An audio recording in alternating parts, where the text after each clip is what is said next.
Hi hello నమస్తే అండి, welcome back to Krishna's kitchen. ఈరోజు వీడియో వచ్చేసి మంచి స్నాక్స్ అండి. ఈవినింగ్ స్నాక్స్కి కానీ లేదంటే మార్నింగ్ టిఫిన్కి కానీ చాలా బాగుంటాయండి. అలసంద వడలు, నాటు అలసందలతో వడలండి, చాలా బాగుంటాయి. పైన క్రిస్పీగా లోపల సాఫ్ట్గా, పిల్లలు కూడా చాలా ఇష్టంగా తింటారండి. ఈవినింగ్ స్కూల్ నుంచి రాగానే ఇలా చేసి పెట్టామంటే చాలా చాలా బాగుంటాయి, చాలా ఇష్టంగా తింటారు. ఇప్పుడు వీటిని ఎలా తయారు చేసుకోవాలో వీడియోలోకి వెళ్ళి చూసేద్దాం పదండి.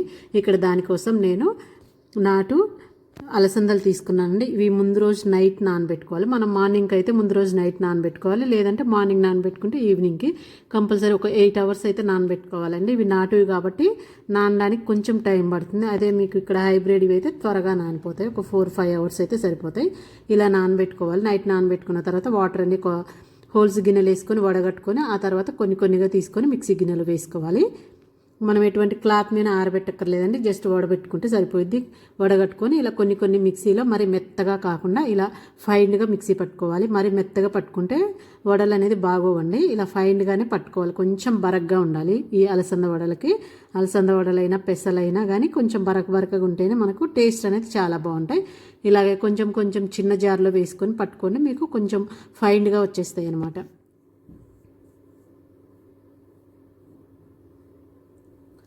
మొత్తం ఇలా పట్టేసుకోవాలండి.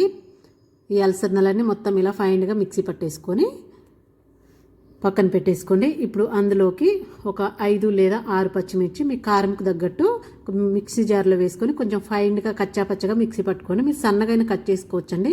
ఇలా మిక్సీ పట్టేసుకుంటే పిల్లలు కూడా తినేటప్పుడు మనం కట్ చేసేసుకుంటే అవి పంట కింద బట్టి కారంగా ఉంటాయండి. ఇలా మిక్సీ పట్టుకున్నామంటే మనం కారం అందులో కలిసిపోయిద్ది. అందుకని ఇవి ఫైన్గా మిక్సీ పట్టుకోండి. ఇలాగా మిక్సీ పట్టి పక్కన పెట్టేసుకోండి. ఇప్పుడు మనం మిక్సీ పట్టి పెట్టుకున్న ఈ బొబ్బర్ల పిండిలో తగినంత ఉప్పు వేసుకోండి. అందులోనే ఒక 1/2 టేబుల్ స్పూన్ జీలకర్ర, సన్నగా కట్ చేసుకున్న కొత్తిమీర, సన్నగా కట్ చేసుకున్న కరివేపాకు. మనం ముందుగా వాటర్ ఏం వేసి పట్టొద్దండి, ఎందుకంటే ఇవన్నీ వేస్తాం కాబట్టి కరెక్ట్గా సరిపోయిద్ది. ఇవన్నీ చిన్న అల్లం ముక్క ఇలా సన్నగా కట్ చేసుకొని వేసుకొని, కొంచెం అల్లం ఎక్కువ వేసుకోండి, టేస్ట్ బాగుంటుంది. ఒక 3 మీడియం సైజు ఉల్లిపాయలు, ఒక 3 ఉల్లిపాయలు ఇలా సన్నగా కట్ చేసుకొని వేసుకోండి. ఇప్పుడు మనం ముందుగా మిక్సీ పట్టి పెట్టుకున్న ఈ పచ్చిమిర్చి పేస్ట్ కూడా ఇందులో వేసేసుకోండి. ఇలా వేసుకొని మొత్తం ఇవన్నీ బాగా కలిసేలాగా కలుపుకోండి. ఉల్లిపాయలు, పచ్చిమిర్చి ఇవన్నీ ఎక్కువ వేస్తే మనకి చట్నీ కూడా అవసరం లేదండి. చట్నీ ఏం బాగోదు, ఇందులో ఉట్టివే బాగుంటాయి తింటుంటే. ఉల్లిపాయలు ఎక్కువ వేసుకోవడం వల్ల తినేటప్పుడు ఫ్లేవరు, టేస్ట్ అనేది చాలా బాగుంటుంది. ఈవినింగ్ స్నాక్స్కి పిల్లలు రాగానే ఇలా చేసి పెట్టామంటే చాలా ఇష్టంగా తింటారు. ఇంకా హెల్త్కి కూడా చాలా మంచిదండి. ఇవి నాటు బొబ్బర్లు లేదంటే అలసందలు. చూడండి, ఇలాగ మనము ఉల్లిపాయలు, ఉప్పు అన్నీ వేసి కలిపాం కాబట్టి మనకు కరెక్ట్గా సరిపోయిద్ది. ఇప్పుడు ఇందులో ఓన్లీ ధనియా పౌడర్ అండి, వేయించుకున్న ఓన్లీ ధనియాల పౌడర్ ఒక 1/2 టేబుల్ స్పూన్ వేసుకొని ఇందులోనే ఒక పెద్ద సైజు క్యారెట్ ఇలా తురుము పట్టుకొని వేసుకోండి. టేస్ట్ బాగుంటుంది. ఇంకా హెల్త్కి కూడా, పిల్లలు తిననప్పుడు కూడా ఇలా వేసి పెడితే క్యారెట్ కూడా అందులో కలిసిపోయిద్ది, బాగా ఇష్టంగా కూడా తింటారండి. ఇలా వేసుకొని మళ్ళీ ఒకసారి మొత్తం బాగా కలిసేలాగా కలుపుకోండి. కొంతమంది పిల్లలు క్యారెట్ అంటే అస్సలు ఇష్టం ఉండదండి. అలాంటప్పుడు ఇలాగ ఏవైనా వంట చేసేటప్పుడు ఏ వంటలో అయినా ఇలా వేసి పెడితే వాళ్ళకు ఇంకా కనిపించదు, క్యారెట్ కూడా బాగా ఇష్టంగా తింటారు. అప్పుడు ఇది చూడండి కరెక్ట్గా సరిపోదు. ఇలా ఉంటే మనకు వడల పిండి సరిపోయిద్దండి. ఇలా కలిపి పక్కన పెట్టేసుకొని ఇప్పుడు స్టవ్ మీద ప్యాన్ పెట్టుకొని తగినంత ఆయిల్ వేసుకోండి. ఆయిల్ మరీ ఎక్కువ వేసుకోకండి, కొంచెం చూసి వేసుకోండి. వేసుకొని ఆయిల్ బాగా వేడెక్కిన తర్వాత మంట సిమ్లో పెట్టుకోవాలండి. మనం వేసుకునేటప్పుడు వడలు పక్కన గిన్నెలో వాటర్ పెట్టుకోవాలి. చేతులు తడుపుకుంటూ వడలు వేసుకోవాలండి. మీకు చేతి మీద చేయడం రాదు అనుకున్న వాళ్ళు కవర్ మీద అయినా లేదంటే ఆయిల్ కవర్ మీద అయినా చేసుకోవచ్చండి.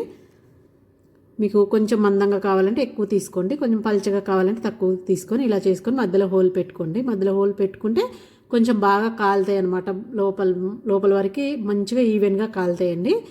ఆయిల్ బాగా వేడెక్కిన తర్వాత మంట సిమ్లో పెట్టుకొని అప్పుడు కాల్చుకోండి. అప్పుడే మనకు లోపల బయట బాగా కాలుతుంది. ఇంకా బయట క్రిస్పీగా లోపల సాఫ్ట్గా ఉంటుంది. మనం హైలో పెట్టి కాల్చామంటే లోపలంతా పచ్చిగా అలాగే ఉండిపోయిద్దండి. అందుకనేసి మంట సిమ్లో లేదంటే మీడియం టు సిమ్ పెట్టుకుంటూ కాల్చుకోవాలి. కొంచెం టైం పడుతుంది, కానీ అలా కాల్చుకుంటేనే మనకు టేస్ట్ బాగుంటుంది. ఇంకా పిండిగా అస్సలు ఉండకుండా చాలా బాగుంటుందండి. ఇలా వేసుకొని అన్నీ మంచిగా కాల్చుకోవాలి. మంచి కలర్ వచ్చేంత వరకు కాల్చుకోవాలండి. ఎంత మంచిగా కాల్చుకుంటే టేస్ట్ అంత బాగుంటుంది. పైన బాగా క్రిస్పీగా లోపల సాఫ్ట్గా ఉంటాయండి. చాలా చాలా బాగుంటాయి. వేడి చేసుకొని కొంచెం సాస్ వేసుకొని తిన్నామంటే ఇంకా చాలా టేస్ట్. పిల్లలైతే చాలా ఇష్టంగా కూడా తింటారు, చాలా బాగుంటాయండి. ఇంకా అంతే, మిగతాయి కూడా ఇలాగే వేసేసుకొని మంచి కలర్ వచ్చేంత వరకు కాల్చుకోండి. మరి కొంచెం తక్కువ కాలితే మనకు టేస్ట్ అనేది బాగుండదు. ఎంత బాగా కాలితే టేస్ట్ అంత బాగుంటాయండి ఈ అలసంద వడలు. నాటువి కాబట్టి టేస్ట్ ఇంకా కొంచెం ఎక్కువ ఉంటాయి.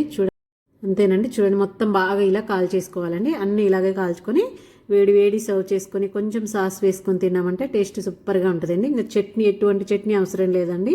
మీకు ఇంకొంచెం స్పైసీనెస్ కావాలంటే కొన్ని పచ్చిమిర్చి వేసుకుంటే మంచి స్పైసీగా వేడి వేడిగా చాలా బాగుంటాయి.